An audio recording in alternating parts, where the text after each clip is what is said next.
right, you guys, we are back. Welcome, welcome, welcome. My name is Donovan Sadiq. I am the recovering Democrat, and I am here in Moreno Valley, California, 60 miles east of Los Angeles, and today is June 7th, 2025. It's about 6 p.m. And if you guys have been following the news, protests have erupted all this weekend in Los Angeles, as Los Angeles is a border state and we have a high number of illegals that come into the state and burden our state budgets and our medical offices and all kinds of stuff. And protests has turned violent. President Trump has federalized the National Guard. This looks like an invasion to me. This is my personal opinion, and my definition of an invasion is when you go to a host country and you are waving your flag because that host country wants to deport you or get rid of you. That is an invasion, because if these people wanted empathy, they would be waving American flags showing that they want to be here. But no. Have you guys ever asked yourself this? All this energy that they have for what is going on here in the United States, why aren't they doing that in their home country of Mexico? Have you guys ever thought about that? All this energy that they expel in demanding rights that they are not entitled to because they are not citizens of this country, why don't they do that in their home country? Why don't you, as an American citizen, go to Mexico and demand civil rights? Do you guys understand what the word civil rights means? It means it's the jurisdiction of that country that you are a citizen of. If you're not a citizen of that country, you don't have civil rights. You have human rights, and I think a lot of people get human rights and civil rights confused. They're two separate things. Everybody on this planet has unalienable human rights, but you do not have the same civil rights depending on where you're at in the world. So as an American, I can't go to Japan and demand civil rights. I'd be thrown out of the country. If you guys watched my Facebook page today, I put up the immigration laws of Mexico. Those laws are pretty much the same laws we have here in America. Same punishments, same jurisdiction. You know, these are agreements by countries all over the world that are pretty much the same. This is why we have passports. You have a certain, reason to go into a country, but you got to meet certain parameters. Certain countries have a visa that costs money, certain countries don't. So on, so forth. But you, as a citizen of your country, have unalienable rights that other non-citizens do not have. People say, well, they have the thing of due process. Yes, you have the right to be due processed out of this country. You have a right to be due processed out of this country. Absolutely, you do. But you don't have the right to unilaterally stay here and, just break our laws. Again, if you're an American and you're a bleeding heart, go over to Mexico illegally and see how much they care about your civil rights. You're not a citizen there. So the good thing is, I want to say that if you look at the protesters, and it's unfortunate, a lot of people who are not on a border state, they don't understand the immigration issue and the problem. How many years ago did you remember when Greg Abbott flew illegal migrants to Martha's Vineyards? How long did they last in Martha's Vineyards? Could anybody tell me that? They weren't even there 2 weeks. And the rich people said, get them the hell out of here. Immigration was never a problem for the rest of the country as long as the border states dealt with it. But isn't that funny? When they put an influx of migrants into Chicago, it became a real problem. And it became a real problem to black people because they put the migrants in the black neighborhoods. Isn't it amazing that when they sent them to New York City, welcome, welcome, welcome, and then the budget got busted, and it was like, nope, you can't be here, no more, you gotta go, blah, blah, blah. It's amazing to me how many of you people who do not live on a border state are quick to talk about human rights and, oh my gosh, mass deportations and blah, blah, blah, blah, blah. You don't have to deal with it. Because of illegal immigration, kids in California can't be taught properly because of the influx of non-speaking Hispanic children. And that isn't like the whole problem, but it's a part of the problem. School lunch programs are busted, such and such and such. Who's paying for all of this? We are. Our kids suffer. And as I've always told you guys, we are at the bottom of the economic system, thank God. And we have the least likely to lose anything because we ain't got shit. So when I see a black person out here championing Hispanic rights and illegal rights, I have to shake my head and laugh, because you're hearing a lot of these young, inexperienced, not in the know, liberal Hispanic girls. You don't even hear the boys. You hear the girls talking about Black and Brown Coalition. Black and brown, we got to get together. We got to do this. Oh, you guys should be standing with us. You guys should be, with us and all this other stuff. Well, young lady, when California reparations was on the table, where were you at? When California reparations was on the table, where were your leaders at? Why didn't you guys stand with us so that black people could get what is duly owed to them? No, you guys didn't stand with us. What you guys did, you formed a coalition with the Asians to go against the reparations bill. And all we needed was a vote. And then, of course, our black misleadership also bought into it. If Gavin Newsom was going to veto that bill, let him veto it, and we'll take care of Gavin Newsom at another time politically. But young lady, when black people need things, where's the Hispanic community?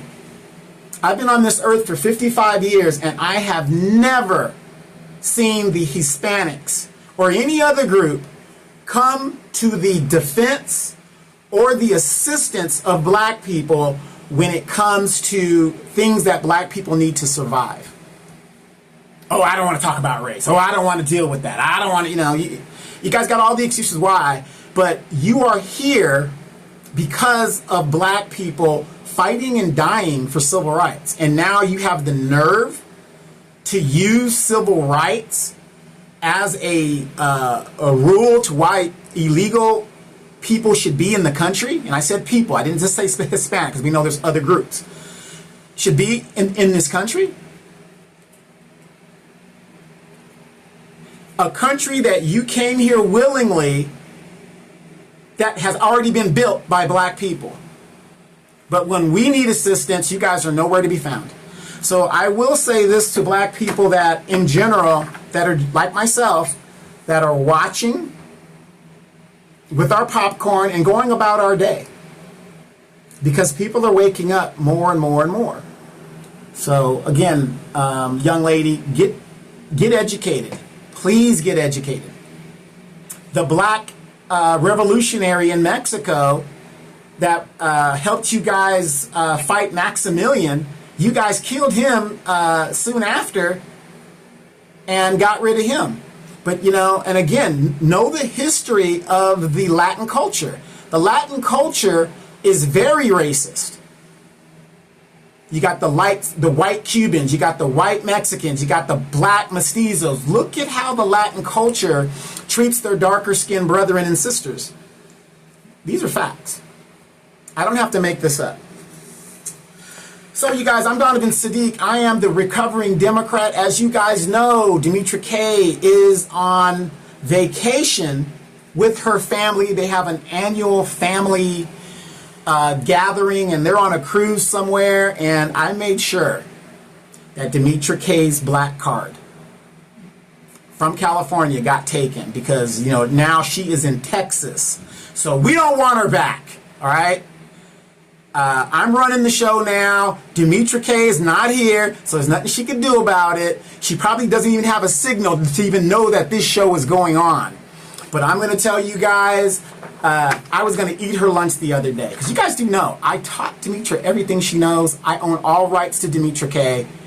And when you guys see her on her rants and stuff, I have to laugh because I've created a monster. So all this protecting women and stuff like that, I created a monster. She knew nothing about that. Demetra K was just a boule type chick that just minded her own business, read books, stayed out of trouble, and stayed in the house. I had to drag her out of that house and put her on the national scene. And so until I get compensated, that's how it's going to be. But I'm going to unofficially run Demetra K's show today. So, again, we have the protests going on here in California, and they're being very violent. And I have some friends that are telling me, I'm boots on the ground, okay? In my city, a lot of Hispanics here. Moreno Valley is what we're called. Moreno Valley, right? And they're turning it into Little Mexico, whatever. I mean, we got street vendors that we've never had before. This used to be a military community. Then they reorganized the base, and it's a reserve base now. So you don't have that big American community like you used to. So now you have a tinge of this Hispanic community, and they are in the majority when it comes to city council, which is another reason why I tell you guys to go to your city council meetings. But I have some people that I know, friends and family, that look at me like I'm crazy. But I haven't been wrong yet. Even today, Boule Martin has called the Democratic Party, Bernie Sanders in particular, racist. Isn't it amazing that all these people are coming out of the woodworks and now they're saying what the new black media has been telling you guys for 4 years? They're lying to you. But I guess some people just like being lied to. I don't know what it is. Because a friend of mine and a brother of mine told me that all of the protesters that you see out there are Americans. And I told them, no, you're misinformed.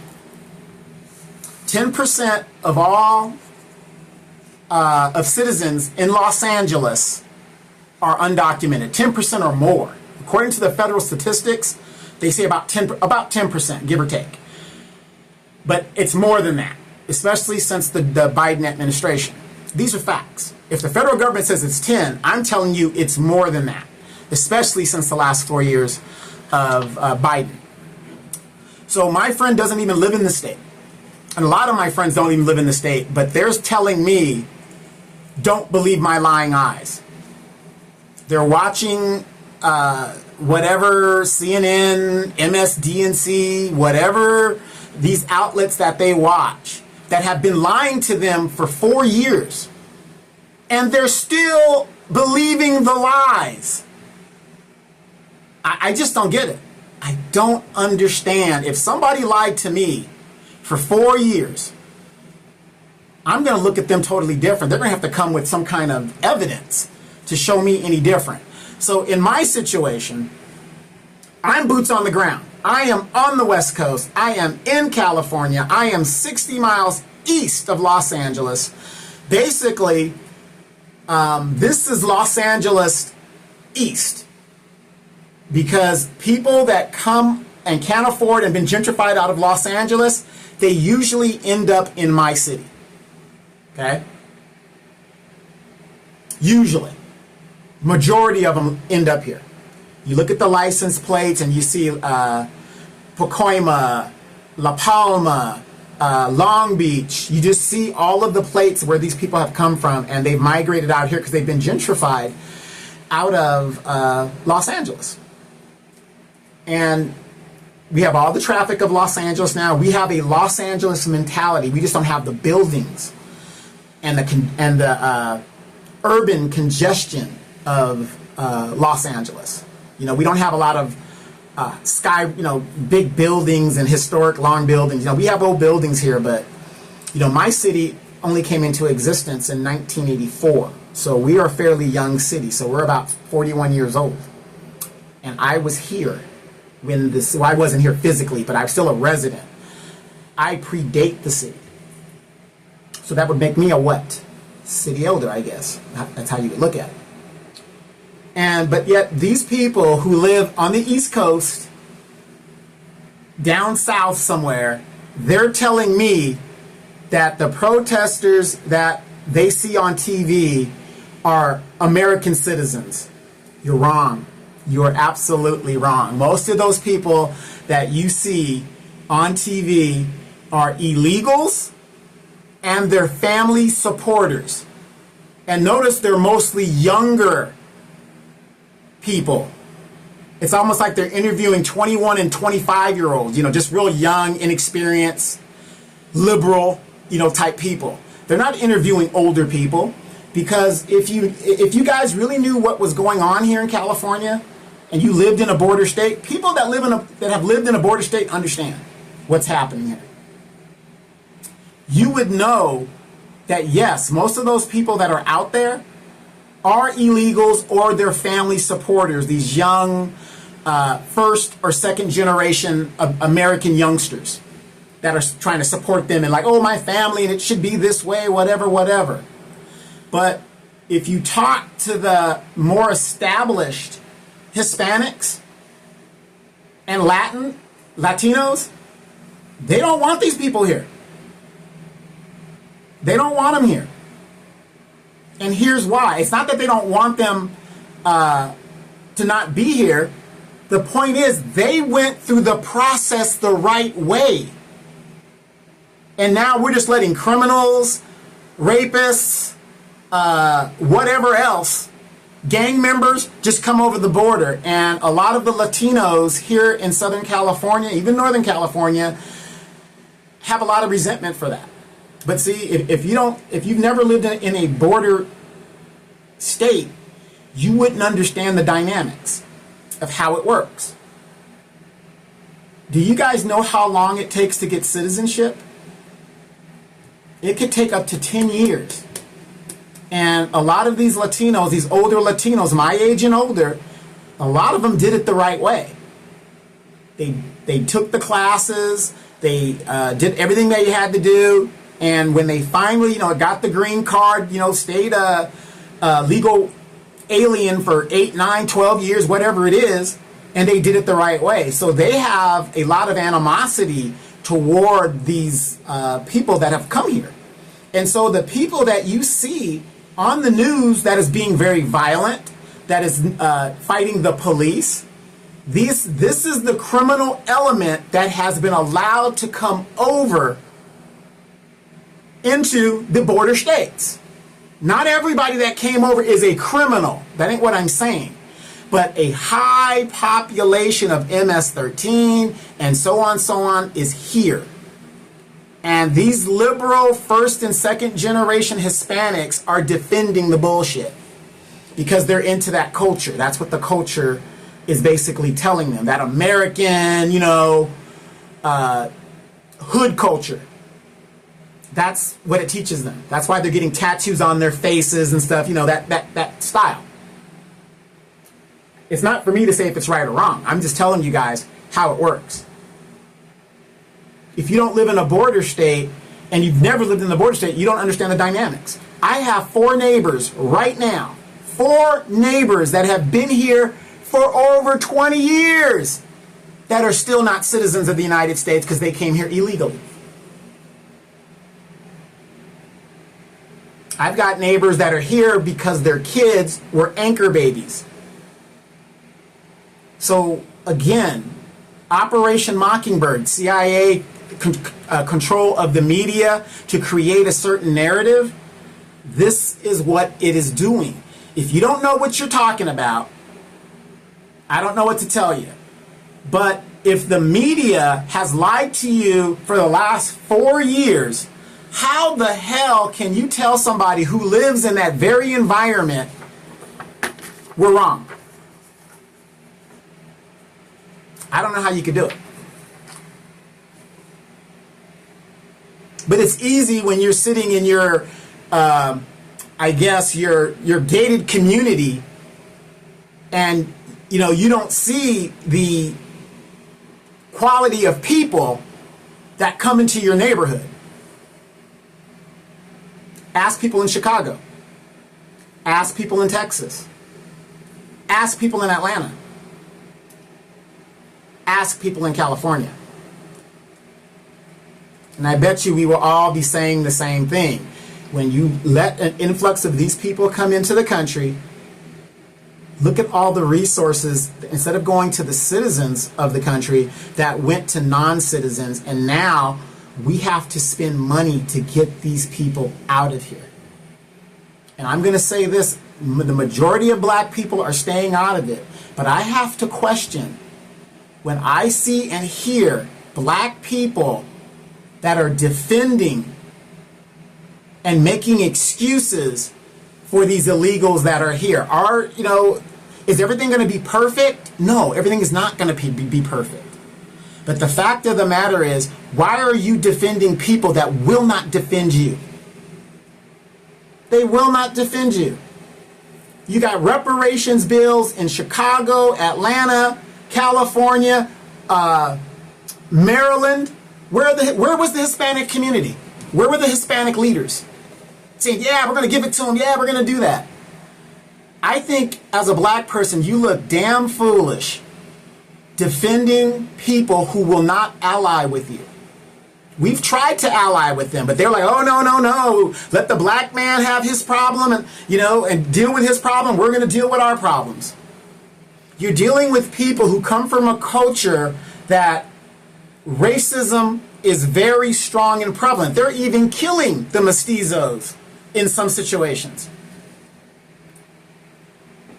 Very rampant and racist, some of these countries that they come from. And most Latin countries are very racist. Why do you think the dark Cubans love Fidel Castro so damn much, and the light-skinned Cubans in Miami hate Fidel Castro so much? Do your homework on that. So I just wanted to bring that up. I don't know what it is. Trump derangement syndrome. I don't know what it is. But one thing about my friends I can say, and I hate that term, we can agree to disagree. Ever since I was a little kid riding the bus to school, all of my friends, we've always had spirited debates. Spirited debates. And one thing I can say right now, currently, when I'm talking to my friends, they all know I'm not your average citizen. I am not the citizen that is working, raising my grandkids, and I'm just so distracted by government that I don't know what's going on. I'm not the average citizen. I am an active citizen in grassroots politics, so I know what's going on. So when I hear people tell me, oh, you don't know what you're talking about, blah, blah, blah, and you don't even live in my city? You're not even in my state? Come on now. Make that make sense. I have yet to see any of my friends at a city council meeting running for office. I think one of them did. I think my friend, she's in Maine, Ruth Rayburn. Former Ruth Rayburn. I don't know if she still has that name. But I think she ran for something, and she's a real estate agent on the side. I think she ran for city council. And I think another one of my friend's husband ran for office, a seat that his mother had occupied. So out of 1,000, 2,000 something friends that I have, I can only think of a handful of people that are really versed in politics. Most people are casual citizens. That's what we call in politics, casual citizens. You look at the news, you see what's popular, and then you go with it. Most black people, you're born, raised, and you're going to die a Democrat. I'm a recovering Democrat, right? A lot of people have switched over. No problem. What I hate now is it's like being a progressive. They took the word progressive and they watered it down. They say, well, I'm a progressive, but you still do Democratic shit. So now people are like, "Oh, I'm an independent," but you're still wholeheartedly a Democrat. You're just changing the name of it, and it's just messing up the whole point of being in a different dynamic. You know what I mean? But what I don't understand is the American people have been lied to for 4 years, and yet people are still believing the BS that the Democratic Party sells them. It's amazing. It's amazing to me. Anyway, I want to keep this short. My name is Donovan Sadiq. I am the recovering Democrat. Demetra K on vacation. She will be back, and when she will be back, we will be discussing a lot of issues that she might have missed. It's getting hotter out here in the summertime. This is my mother's birth month. So my mom is amazing. My mother is 20 years older than I am, almost to the day. It's like a month. Wait. Yeah. No. Wait. June, May. A month and 3 days. She's 20 years, 1 month, and 3 days older than me. And I talked to her today, and her old dog, Muttley, is getting very, very old and grumpy. And, me and my mom, it's funny, you get older, you talk more to your parent, or at least I do. I talk more to my parent than I would usually do, and we talk about all kinds of stuff, a lot of politics and stuff, My mom's from the generation that is still in power and have destroyed the country, in my opinion. And she's very upset about it. She's a federal worker. She's a veteran. She's very, very upset about what's going on in the country, and I don't blame her. I don't blame her. But at the end of the day, like she told me, and one thing we can agree with, this is our fault because we are too busy being casual citizens. These people just don't show up. Nancy Pelosi in 1973, when she first got to Congress, was not worth $300 million. How can a person who had a small business and probably no business could be worth $300 million today as a public servant? Make it make sense. Another thing I want to bring up real quick before I get out of here is a lot of you guys saw me giving the mayor of my city the business. And let me tell you guys this. I get no joy out of doing that because I could be doing a whole lot of other things. But we're dealing with an immature young man who probably is an anchor baby himself. Speculating, I don't know that for a fact. But when your father speaks broken English, again, if you're not from a border state, you don't understand the dynamics. How can you be in this country all of those years and you could barely speak English? It's not a problem until it's a problem, right? Anyway, you guys, I'm Donovan Sadiq. I'm the recovering Democrat. I'm going to be doing a little bit more of these videos so I can put more crap in the background and stuff like that. And I'm just going to tell you guys, the midterms are right around the corner. The Democratic plan is to do nothing and hope that people will suffer enough to where you will vote for them. But I ask you guys this, what is the Democrats going to do any different? That's my question. What are they going to do any different? The one thing I can say, the illegal immigration, which hurts black people the most, at least Trump is doing that. The Democrats weren't doing that. They were wiping us out completely. My stocks have taken all kinds of crap. We got to right the ship, you guys, some way, somehow. Again, I don't understand how you could let a group of people lie to you for 4 years and continue to lie to you. It's all coming out. All of their high insiders are now saying, yeah, we lied. Yep, you guys fell for it. Ha ha ha ha. And they still have no plan. I want you guys to think about that. I'm Donovan Sadiq, the recovering Democrat. You guys have a great day. We will see you guys later on in the week. Be blessed. And remember, you don't know these people, but you know your family. Choose wisely.